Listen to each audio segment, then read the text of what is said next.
Hello, hello, hello, and welcome to our new podcast. It is called What is Happening. Actually, what are we going to call our podcast? We kind of named it show, but I feel like it was kind of like floating a little bit. Like, are we going to go with what's new at 282 podcast? Is that the official name? I'm good with that. I think it's good. Let's do it. Yeah, Let's do it. My name is Jason Lewis, and I am the communications chair, and I'm the treasurer.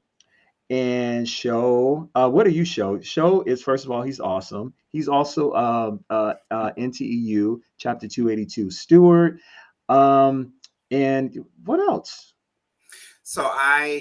greetings. Hi, every bargaining unit employee that's watching this video. Siobhan Chisholm is my full name. I currently am at the Center for Tobacco Products at FDA. I am a steward for Chapter 282, like Jason said. I also work on the communications committee, thinking of some really new ideas on how to get important and pertinent information out to bargaining employees such as yourself, to just help arm you with information that can protect you as an employee moving forward and also to share with your colleagues.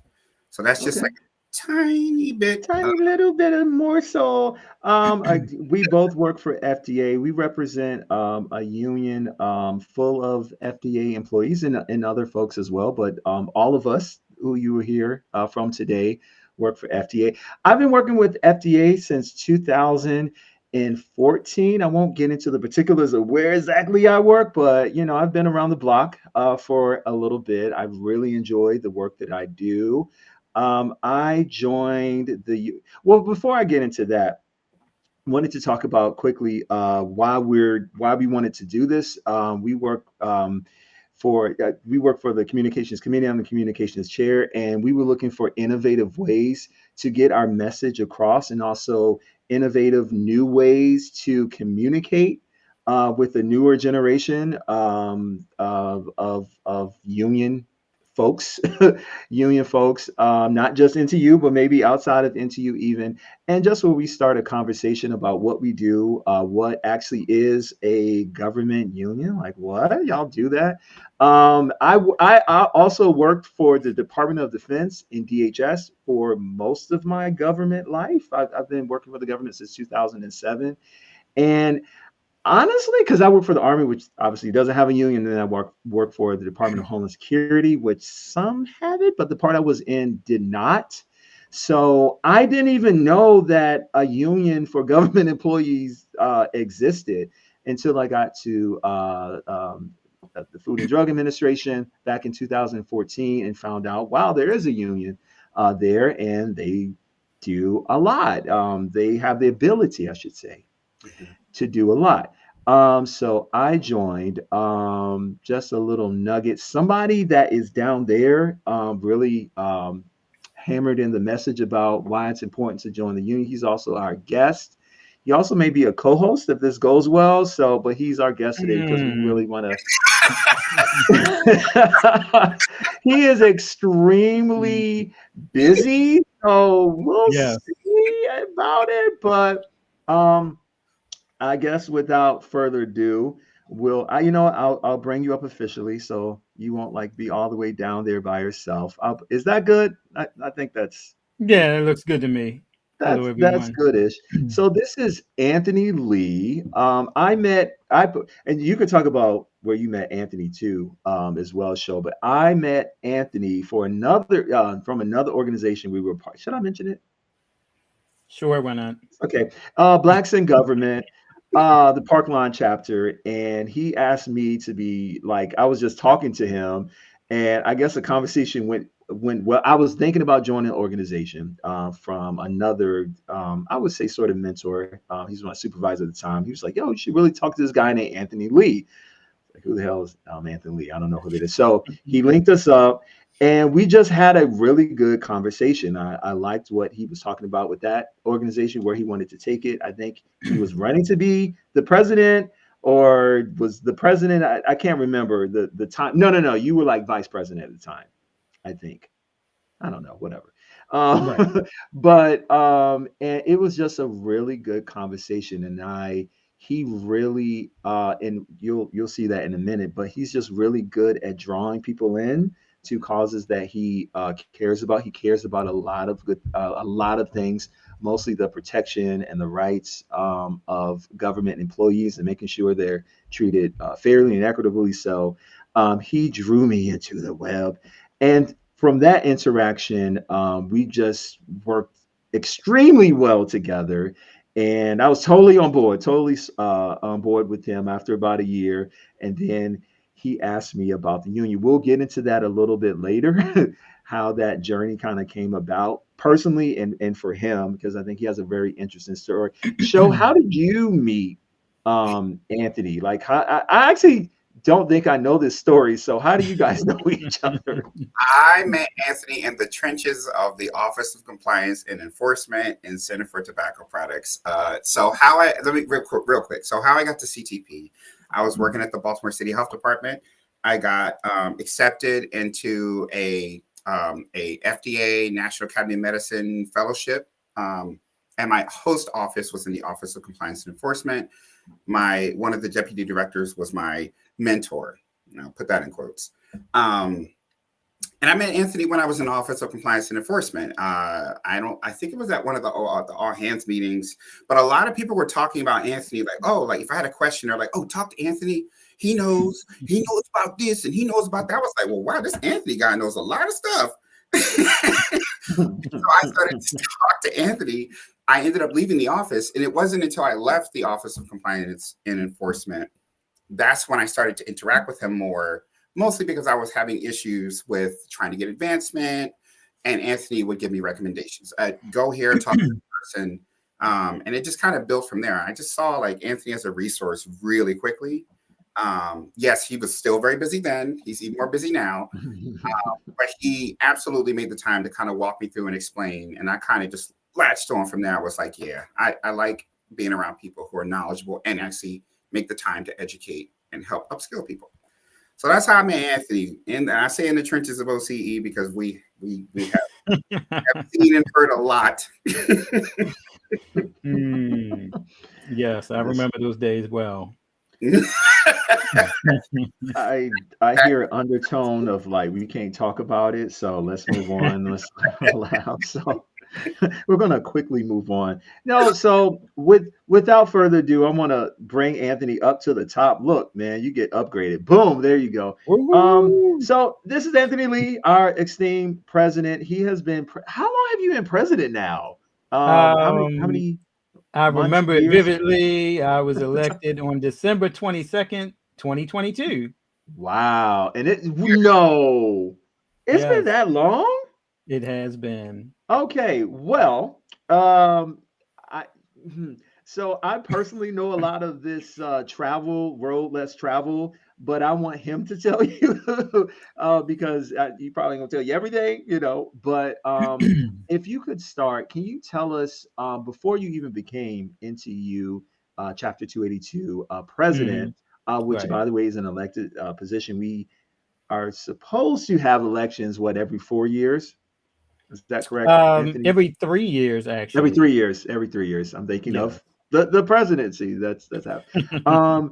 So if you could tell us even before that, like how did you get interested in unionism and NTEU specifically? Well, so I was hired at FDA in 2002 as what was then known as a counterterrorism new hire. I know that sounds kind of clandestine, but Can you be telling us this? This was after 9/11 happened, and a bunch of employees were hired at FDA to kind of provide food security and protection services to the public. I came in as an entry-level consumer safety officer, investigator, doing field work out of actually the Port of Baltimore, where I worked as an import specialist, investigator, examining container ships, working with Customs and Border Protection to make sure things were checked out that were coming into the country overseas. I was able to do food inspections and drug inspections back then. And my entire federal career of 22 years has been at the FDA, and I probably likely will retire from this agency because I just love the work that we do so much.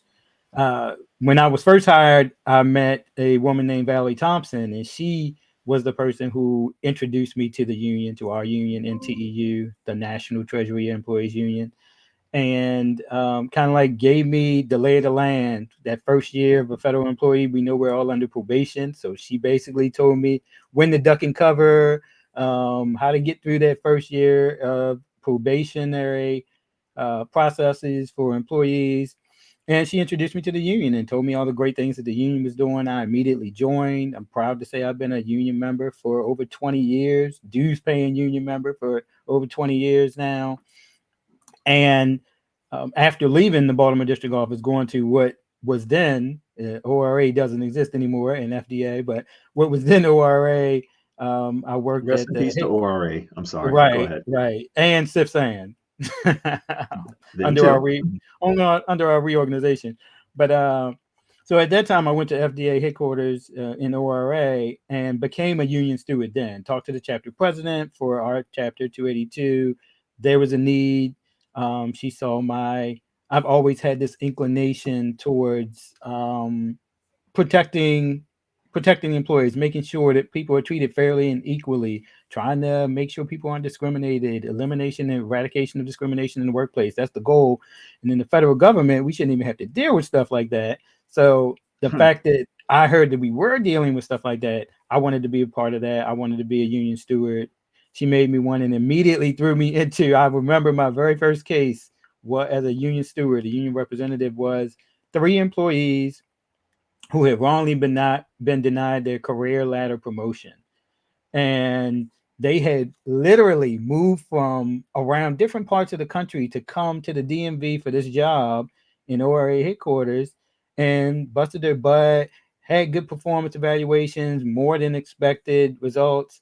And when they went to their supervisor, who was a Commission Corps PHS division director, he basically told them, and I'm just gonna say it, he basically told them, "You're not getting it because I don't want you to have it." And I run this shop, and I make the decision as to when you're ready to get promoted. And so It I sounds lovely. immediately, right, exactly. Fortunately, he doesn't work at FDA anymore. Um, but I basically said, no, this can't be right. Something has to be done about it. Went to, as we always do in the union, try to talk to that manager about, excuse me, about excuse me. Are you getting choked up because of the loss of ORA? No, I'm just kidding. No, I'm doing a so tried to resolve the matter informally by just speaking with this supervisor. And he essentially wasn't having it. He basically said to me the same thing he said to the employees. They'll get it when I want them to have it. So, of course, moving forward, we went through the formal process. And after we didn't even get through the full grievance process, it was like after the step one, when we laid out our case and explained what the provisions in the union contract say are for an employee to be promoted under the career ladder system versus what he thought they were, I guess. um, Pretty much he backpedaled and ended up giving all 3 of those employees their promotion. So I had to win my first time out, which kind of like gave me that real sense of wow, this does really work. This is fighting for the working man. The union can really be a positive influence in employees' lives in a big way. We all appreciate the government salaries we have, so getting a promotion is something that really impacts our work life in a positive way. And so from there on, I just got more involved in union cases. Didn't And want I to. was going to ask, like, Mhm. what was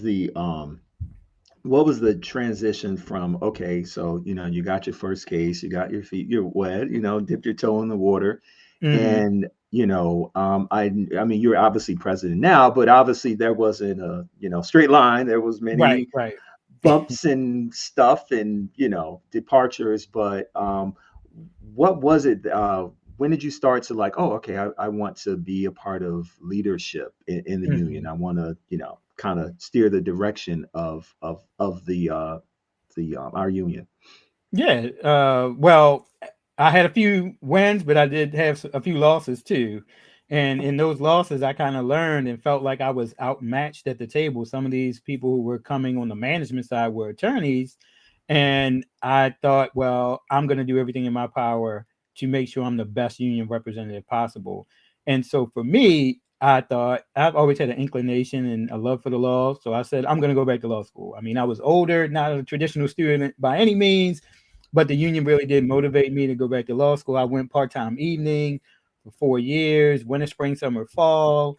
And the law school I went to, University of Baltimore School of Law, didn't have a concentration kind of like track related to labor law, but I worked with my advisor and I kind of built a track so that I could be a more effective union rep. I took labor and employment law. I took employment discrimination, workers' comp, all of the courses in legal electives that I could take that I felt would help me be a better union rep. And so that's what I did. Can I time out real quick? Because I've heard Sure. you tell this story many, many times, and I feel like you're brushing past the awesomeness of it. Like you saw that there was a need, you saw an organization that, needed your help. And like you didn't like take a couple courses, like you went to a whole law school and got a whole law degree just to be able to help folks that work for FDA, folks that work for the union members, abuse Right. as we call them, like that. That's not that's not normal. Like that is What? such a Every cool thing. everybody doesn't do that? No, shot, no, Anthony. Everybody does not go to the law school. Law school is very hot. Shoot, I tried it. I don't know if I think I even told you that I tried to go to law school. Took the LSAT and I saw the LSAT school. I was like, yeah, I don't think this is for me. So got that score. I was like, oh, okay, maybe this ain't the right track. But no, I just I don't know if I've ever said this to you in person, but I really to me that's so you to me, and why I wanted to be attached to you and help you out as much as possible. We'll get to that later. Right. That dedication to helping other people, not fattening your wallets, of course. I know you would like to make everybody make like to make a little bit more money, but the fact that you care so much about the union and people is really commendable. But sorry, I had to throw that in there, that love Right. in there. I really respect you for doing that. So Thank you. continue. Thank you. I mean, I guess I was just gonna say FDA is really the perfect agency for me. I mean, I've always had an inclination towards law and science, and as a Yeah. regulatory agency, that's one of the things that we do. We match up the law, the Food and Drug Cosmetic Act, with the science behind the work that we do to make sure food is safe, make sure medical products are safe and effective. I mean, when I was growing up, there were two shows that I didn't miss, and I'm probably dating myself by saying both of these, but one was LA Law, and the other was Star Trek: The Next Generation. Oh my God, how old are So you? No, I'm just kidding. whatever. I actually remember LA Law when I was in middle school. All But right. yeah, I remember See, that show. Yeah. Well, okay, so we'll get into a little bit of our collective journey. So I'm gonna try to frame this in the proper way, which is fine. So there was an election that happened for many many years. NTEU, our chapter was shepherded by different groups of people, and Anthony, being a part of the union, one thought that the direction of the union should go the union should go in a different direction, right? So there was, I don't know how much you want to say about it. I mean, we can speak it at a very high level or not so high okay. level, to because I want to get to us all kind of collectively being involved in running. Sure. But did you want to briefly talk Sure. about that? Yeah, I'll talk about it a Okay. little bit. I mean, I guess Okay. I'll just say that I've served in different union leadership positions. I mean, I consider anybody serving as a union steward a representative as a leader in the organization anyway, but I served as a union rep. And then over the years, while I was even working on my law degree, I moved up into different positions. I was elected as a center vice president course, FDA is broken up by different centers. So I've been Center for Tobacco Products Vice President. I've been Center for Drug Evaluation and Research Vice President. I've been a Vice President at large. I've been the Chief Steward for our chapter. And I also aspired to become Chapter President. So I've run before, but the last cycle, I think, is as to what you were alluding to, our previous administration, previous chapter leadership was not really following the rules when it comes to running elections as the way they were supposed to. So knowing the rules as I do, I gave them the benefit of the doubt, tried to go to them and talk to them about it, about the proper process to run elections, and didn't really get any help there. But ultimately, had to end up going to our national office and even further to the Department of Labor to get them to force an election because previously the previous administration wasn't following the rules essentially. Fast forward, we held that election. I ran, as I mentioned, December 22nd, 2022, and was elected into office. And we have been hitting the ground running ever since with new stewards, with people like yourself serving as treasurer, as communications chair, and as website guru. So all of those things that we need a bit much. in order I don't know to, about guru, but okay, website mini guru. I don't know, but your services are well appreciated. I did want to mention that.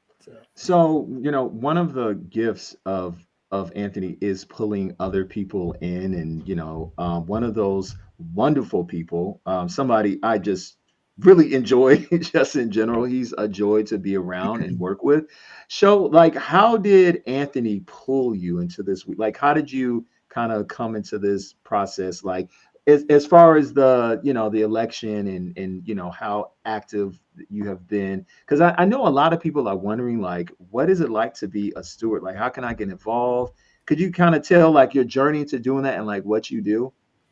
Yeah, so I guess my quick 10,000-foot level view is I mostly came from nonprofits before I came to the federal government. And I've seen people mistreated in nearly every job I've had since I was 16 years old. I'm 40, just to give you an idea of how long I've been seeing mistreatment in the workplace. But I never knew how I could really help the union at all. This was like literally the first time I've engaged or interacted with the union was National Treasurers and Employees Union. And Anthony was just kind of talking to me about what his vision was for our chapter and kind of like the people he needs around him to kind of help make that real.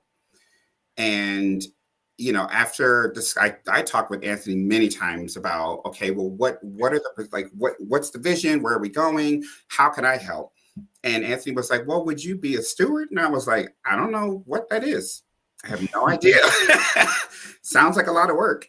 And he just he started walking me through it. He was like, you basically are the advocate for the employee from start to finish. If they come to you and they have an issue, you talk it through with them and it doesn't end up in a grievance.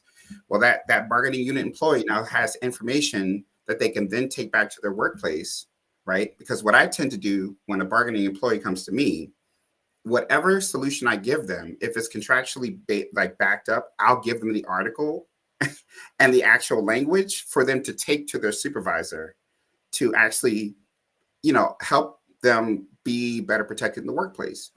And if it is a grievance, it's steps 1, 2, and 3. Pretty much just walking them through that entire process. That's pretty much what Anthony had and when he first said that to me, I was like, that sounds like a lot. I don't know if I can do this. I knew you could handle it. Uh-oh. Anthony had pretty much And just like that, we're back. Go ahead. Sorry.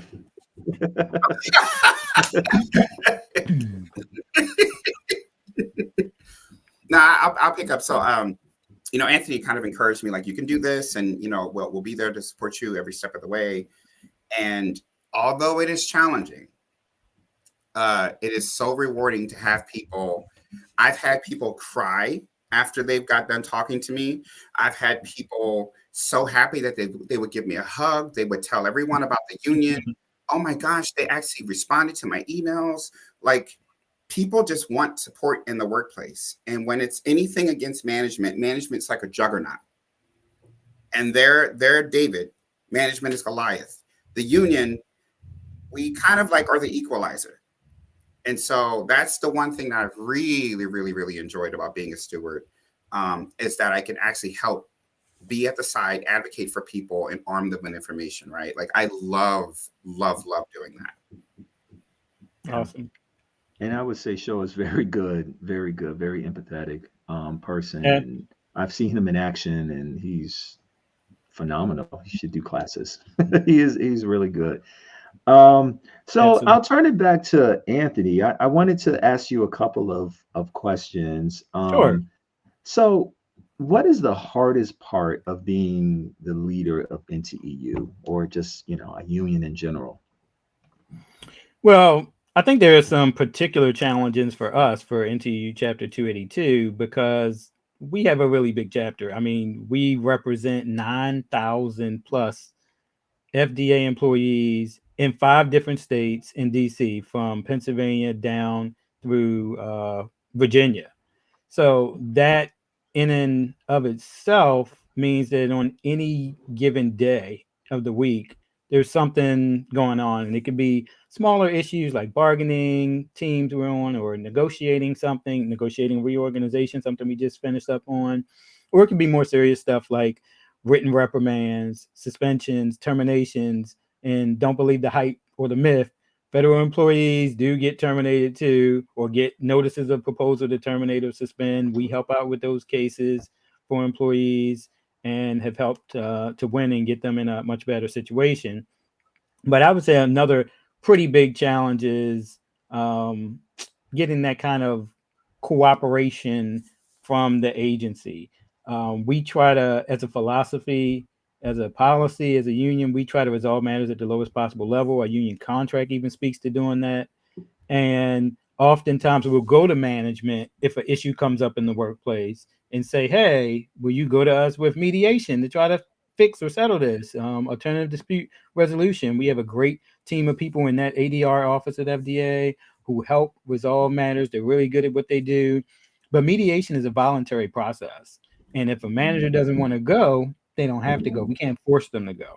So even though we try to resolve matters that way, I would say, sadly, 9 times out of 10, managers are like, nope, I don't want to try mediation to resolve this. I mean, our thinking is, what's the harm in trying? Why wouldn't you try to resolve something informally before going formal? But that's just not the mindset that they have, that a lot of our managers at FDA have. And even more so at the agency level, at the broader, higher level agency, even getting that kind of collaboration and communication with them is sometimes very difficult. This largest in, I think it's the largest in history, reorganization that we've just had at FDA for the Human Foods Program is a perfect example of that. I mean, at the things turned out well in that we ended up getting a memorandum of understanding and working with the agency on a lot of stuff leading up to the final implementation of that reorganization. But in the beginning, it was horrible.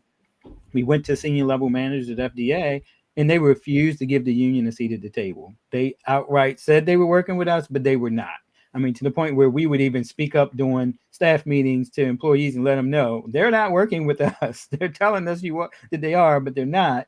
And so it wasn't until I had to party crash on the HHS secretary's holiday party. I mean, it was open to all employees, but I did go down to DC to the Humphrey building, and people were standing in line to take a picture with cabinet level Secretary Javier Becerra.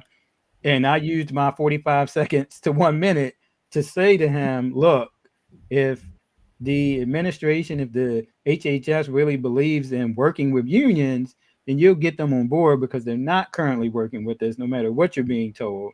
And it was shortly after that that the FDA turned around, that they invited us to meetings, that they gave us that seat at the table, that they started working on a memorandum of understanding. So it's sad that it took me being a party crasher to get to that level, but I mean, we have to do what we have to do to protect our employees and make sure that their interests are protected. So I would say those are kind of like two of the biggest challenges are the size of our chapter and trying to get collaboration with the agency on big issues. Now, I do have a question to add to follow up. It's kind of like an opposite end, right? Mm-hmm. So, what are some of the most fulfilling parts of being a chapter president for you? You talked about some of that earlier, but like, what are some like the really meaningful, impactful benefits that you find fulfilling doing what you do? Sure. I mean, I'm immensely grateful and humbled that the men and women of the Food and Drug Administration elected me to be chapter president and to shepherd this chapter, to be the voice of employees for them, along with all of the stewards and officers that I work with every day. But I would say one of the greatest feelings, and I think you alluded to this show too, is um, we have events on site, we have lunch and learns, we have events off site. And at every single one of those events over the last year and a half, employees will come up to me and say, "Thank you for what you're doing." Um, that we have seen a sea change. They say that they see the change that has been made in our chapter over the last 2 years, and they're grateful for it. They keep up the good work, and hearing that we are making a difference, that we're moving the chapter in the right direction, that we are now a resource for employees in the way that we should be as a union, that is really gratifying to me, and I'm grateful that employees continue to give us that level of feedback. And also, um, I have to say, winning cases, getting settlements on behalf of employees. Like Captain Kirk said in the Rapicon, I don't like to lose, and I'm like that too. I don't like to lose. I love the blurred energy right now. It's off the charts. I love it. I love it. Um, so, how can people help the union? I ask this question because I do get this. Like some folks, I mean, there's one thing to obviously pay dues, and that helps. But what are other ways that people can contribute to the union to make sure we have a strong union? Mhm. I would definitely say being engaged with our union, coming out to the events that we're doing, like whether it's an on-site event or an off-site event. I mean, we have one coming up October 17th at the tailgate. The union will have a table there. Coming by, meeting your union stewards, meeting other employees that are part of the union. I mean, we need to build that sense of community and camaraderie and solidarity within our union, and the best way to do that is being engaged, coming to our events, meeting your fellow other employees who are members of the union, meeting the stewards who you may have seen an email from or worked with and just saw them on Zoom, but meeting them in person and building those kind of relationships and increasing on those relationships. I think that is one way. Also, volunteering. I mean, we have a need for volunteers on awards committees, for example, or we have standing committees in our chapter that still need some help. So being Communication chair. Just uh, saying. yeah, so yeah, just being really engaged and volunteering for those kind of opportunities would also help. And if you are interested in being a steward, stepping up and saying that you are interested in being a steward and going through that interview process. We don't just make every single body a steward, so we do have an interview process. So kind of like just stepping up to the plate if you're interested in that kind of work or volunteer opportunities and being really engaged with the union. So, to that end about the stewards, I have a Mm-hmm. follow to that too. So, what would you say are some characteristics, traits that you feel like anyone who's interested in being a steward should have? Um, I guess I would say that a lot of the work that we do is legalistic in nature, but that doesn't mean you have to be a lawyer to understand it or to be good at it. If you can handle the regulatory work that we do at the FDA, then I think you can certainly handle the work that we do as a union, as serving as a check and a balance, making sure the union contracts being followed and labor and employment laws are being followed. I would say some of the qualities. I know FDA gives excellent training to our investigators and compliance officers. So those people definitely are kind of like highly sought after. I mean, when you become an FDA investigator, you have to go through a rigorous entire year training. You learn all kinds of skills about collection of evidence and speaking to people and drawing out information from people that you're talking to. Those are some of the skills that are beneficial for a union steward. But not only those skills, I mean, not only investigators and compliance officers are good stewards, I mean, people who have a lot of empathy. Siobhan, I'm looking at you. Who really help employees to be able to tell us their story so that we can match up their facts, what's going on with them, with what we can do as a union to help them. People who can, who are great listeners to employees. A lot of what we do is listening to something and determining what's the best way to help somebody. It might be going to EAP, Employee Acceptance Program, or it might be helping them to get a reasonable accommodation for something. So those are some of the skills. Of course, being a good writer would help, because if you have to write grievances and formal actions or requests for information, things that we do to help in the grievance process, that is helpful. Being a good speaker or orator, having good oral skills, and and I would say not being easily intimidated is another good skill for stewards, because in our process, again, we will try to resolve everything informally if possible, but a lot of our cases do go through the formal process, and that's 3 levels of management. So you, as a steward, might be called to have to present before a division director, an office director, even maybe a center director, and you have to be comfortable with presenting on a topic that might not be a comfortable topic before those kind of high level officials. So those would be some of the things that I would think of that come to mind. And I will add, any BUEs that are watching this, if you are interested in being a steward, to the writing piece, we do actually have a lot of our memos and things like that. Our documents are templated. So you're not making up a grievance memo from scratch. We actually have templates that would actually help you along the process. I just wanted to throw that in there. But yeah, thank you for sharing that, Anthony. Yeah, that's awesome. And we, if I could add, we also have a dynamic, awesome chief steward. I believe that's her title, chief steward. Deputy. Deputy. I like Chief steward. And she will, if if you're not comfortable presenting, I wasn't at first. She will. You can shadow. You have opportunities to shadow, which is very helpful. Or you, if you bout it, you could just they could just throw you right in there. With preparation from Anthony and others. So I just wanted to add that in, just in case some people are like, oh, I don't want to do it. Jason. Sure. Yeah, go ahead. Really quick. Go ahead.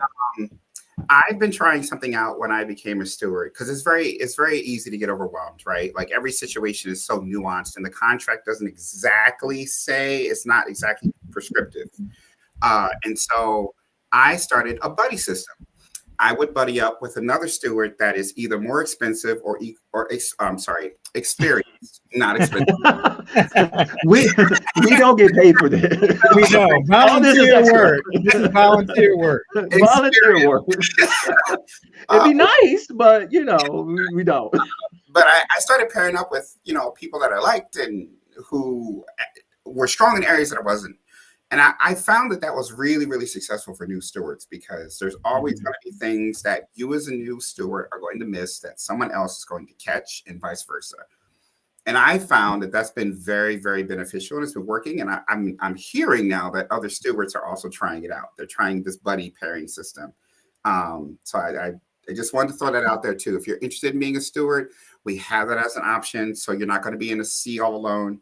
There are stewards pair up with and learn together. So I just want to throw that. Go ahead, Jason. I mean, and I would also just add to that and say that, to the voluntary nature of it, it's not as if you're doing this. I mean, you are doing this on top of your regular work for most stewards, but we get something called official time. So basically, that's the other piece of this, is that people who want to be stewards need to be comfortable having that conversation with their supervisor about, hey, I've been appointed a union steward, so a certain percentage of my work time is now going to be used for union related activities, as our union contract allows. So just wanted to mention that, since Jason brought up the whole voluntary nature of this kind of work that we do. Up to 33% of your official time as an employee can be used for union duties. So yep, I wanted to throw that out there. Add that to what you said, Anthony. Yes. So we're going to have this feature when we do these podcasts where we do like a quick rapid round. This time we only have two topics because they're kind of explosive a little bit. Uh-oh. But before we get before we get into that, show, did you have any more questions for Anthony? No, I'm really enjoying this conversation and people getting to know us and most importantly Anthony. So I think this is great. Over there. Yep. Yes. Yes. Yes. Yes. So, okay, you ready for the rapid round? Okay. First Sure, hit one. me. I'm going to say two words. Okay. Uh-oh. Okay. Project 2025. Could you tell the people?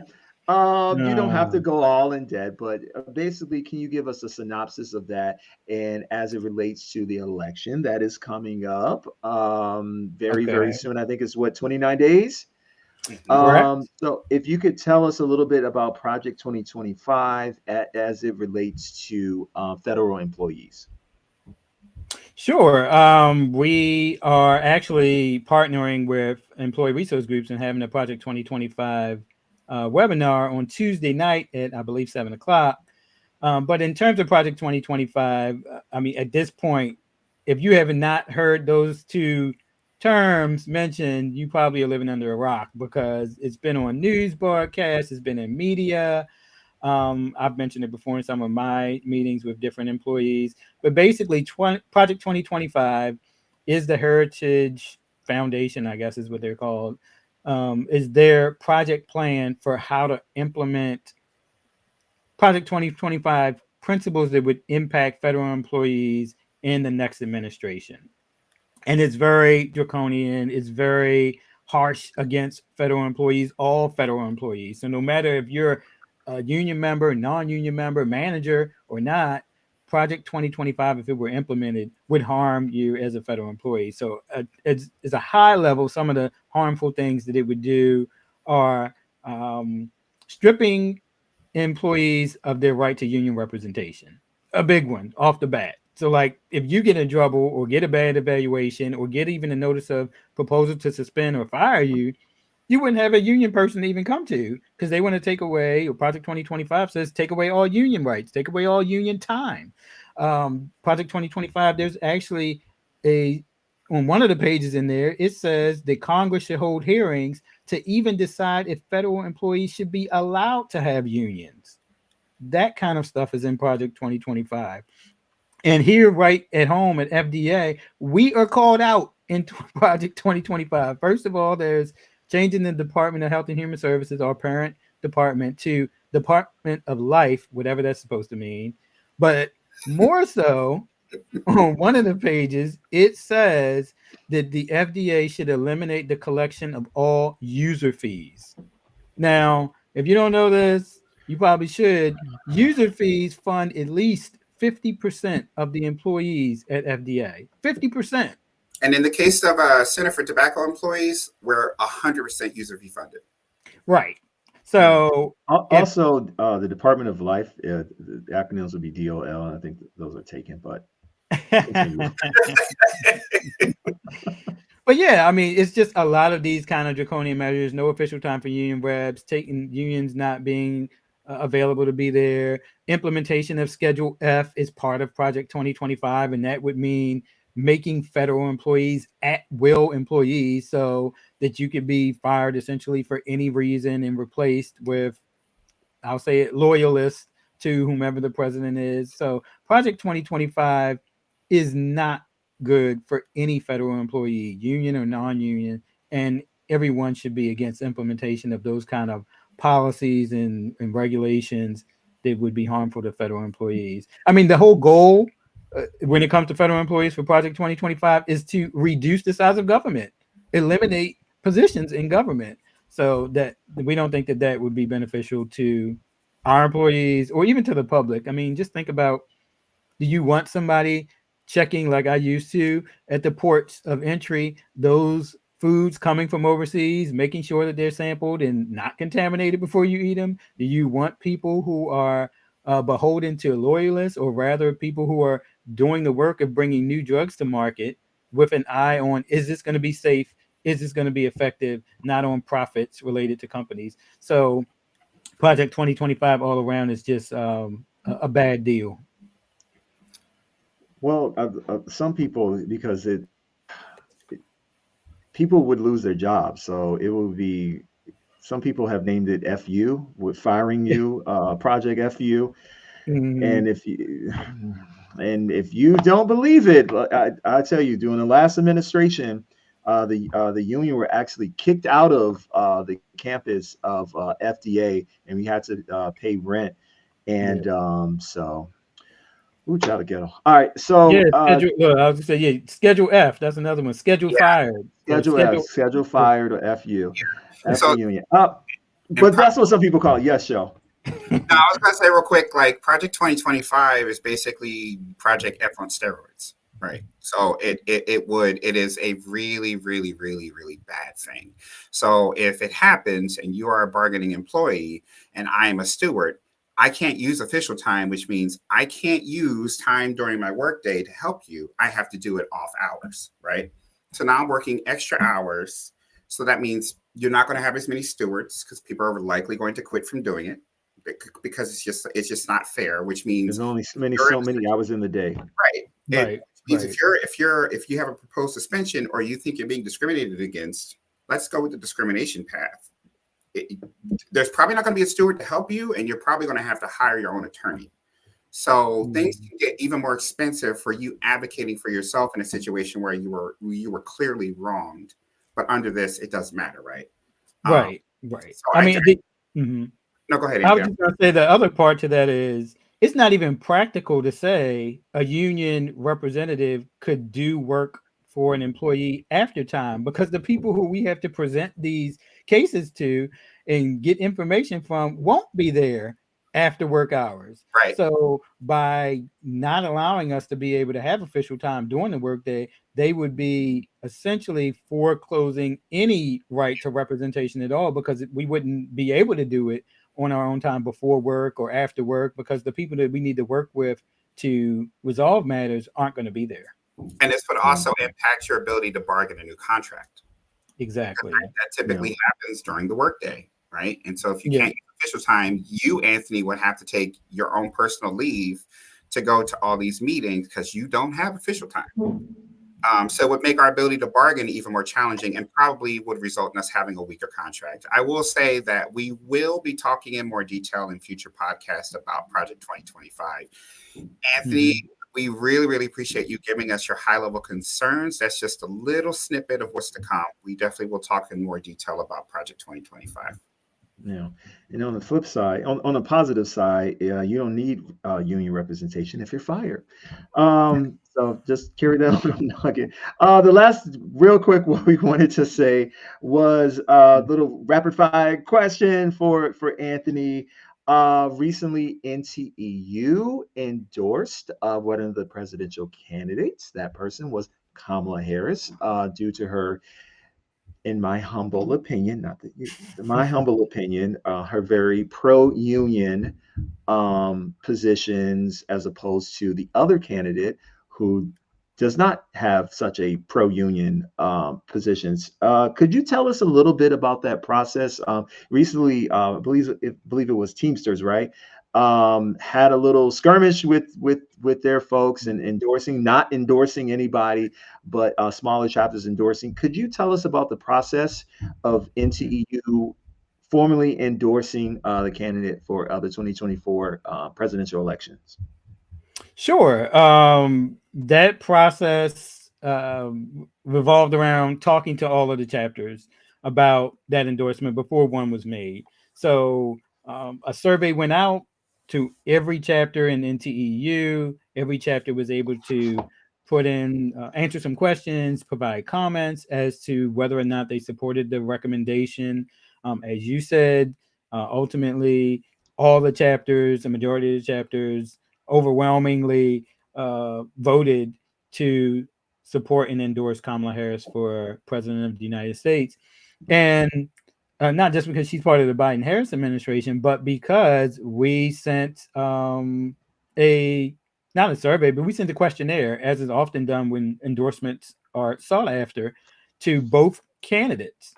And the responses we got from Kamala Harris were much more, well, not even much more, were advocacy on behalf of federal employees and supporting labor unions and supporting everything that we've done and trying to help us build upon what we already have, the gains like an executive order requiring pre-decisional input from management on certain topics, and the executive order that also makes it easier for federal employees to be eligible to join the union, building upon those wins already. Whereas the responses we got from the other candidate were very much negative towards federal employees and not in keeping with things that were in the interest of us helping federal employees to gain more workplace rights. They would have been a reduction of workplace rights from her opponent. So that's why we ultimately did endorse Kamala Harris for president of the United States. And I would also add that we met with other chapters based on where their region is around the country, met with people running for U.S. Senate too, because it's not just the White House, it's the White House, the House of Representatives, and the United States Senate. And chapters like in our area, we met with on a Zoom call with Angela Alsobrooks, and we asked her tough questions on there about telework, about remote work, about just recently about the health insurance costs that are going up, and things that she and Congress should do to kind of combat all of those types of topics that are important to federal employees, important to our union members. And so after having that conversation with her, we did also endorse Angela Alsobrooks, and I think Ruben Gallego out in Arizona, Adam Schiff in California, and a few others. Okay. All right. Well, thank you. Thank you for that. That concludes our rapid fire session. And Whew. you okay? Just wipe your brow. So I just well, thank you. Thank you for that. I think we're going to go ahead and wrap it up. Show, did you have anything to say? I'll just say real quick. I'm very happy to get this out and to finally do another venue to get out our message about what we do, especially to advocate for union employees, and also to just to give you a day in the life. I think we accomplished that mission to give you a day in the life of what a steward does, what even is a government union, so that show that we have a lot of commonalities. So, guys, did you have anything to say before we get out of here? No, I will say to those who tuned in and listened, Jason, Anthony, thank you all for your time. This is a very new venture that we have. So anyone that's watching, future BUEs that's going to watch our podcast, if you have any recommendations on topics or approaches on how we can do our podcast, please submit your feedback. We are here for you guys. And so however you would like to see the content as being most impactful, let us know. This is a bi-directional engagement that we're doing with the podcast. But I just wanted to thank everybody for their time. I'm looking forward to doing some future ones. I'm excited. Yeah. And you can reach us at nteu282@gmail.com, by the way, if you have feedback. Well, and I guess one thing that I would just have to say, because I try to say whenever giving any kind of communication to employees, is that there are a lot of situations that our union helps with. It's not just the kind of garden variety stuff, bad PMAP or suspension, termination. I mean, we help employees with reasonable accommodations requests, with reprimands, harassment complaints. We get involved in all of those types of things. So, and it's really important that employees do come to us as soon as they get a notice or as soon as something happens, so we can give the best guidance possible. Most times, whenever the FDA issues a notice to an employee, it'll say at the top of it, at your something to the effect of, at your option, you may furnish this notice to NTEU. Well, please take that opportunity to contact a union steward. You can find them on our website, which is 282nteu.org, so that we can provide you the assistance that you may need under those circumstances. Okay. But this was great. Thanks for pulling it together. All right. All right. Well, until next time, we will see you in the future. Goodbye, everybody.